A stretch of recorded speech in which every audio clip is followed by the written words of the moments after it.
Sementara itu, Saudara, pemerintah Aceh menyambut baik keputusan manajemen Balai Besar Tanaman Nasional Gunung Leuser memindahkan kantornya dari Medan ke Banda Aceh. Berikut liputannya.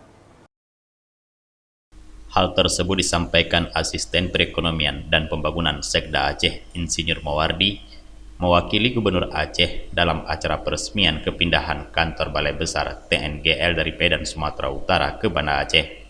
Peresmian ditandai dengan penandatanganan prasasti oleh Wakil Ketua Komisi 4 Bidang Lingkungan Hidup, Kehutanan dan Kelautan DPR RI, Dedi Mulyadi, dan Direktur Jenderal KSDAE, Wiratno.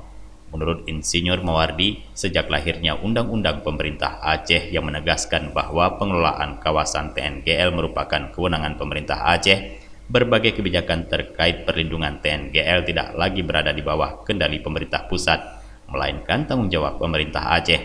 Oleh sebab itu, pemindahan kantor TNGL ke Banda Aceh dinilai sudah sangat tepat. Sementara itu, Direktur Jenderal Konservasi Sumber Daya Alam Ekosistem Kementerian Lingkungan Hidup dan Kehutanan, Wiratno, mengatakan pemindahan kantor tersebut merupakan bahagian dari usaha pihaknya untuk mendorong Balai Besar TNGL dalam berperan melindungi kawasan hutan khususnya di wilayah Provinsi Aceh. Selain itu, melalui kepindahan tersebut juga diharapkan dapat memperkuat koordinasi dan komunikasi dalam rangka kerjasama dengan pemerintah provinsi, pemerintah kabupaten, dan masyarakat Aceh. Tim Liputan Aceh TV melaporkan.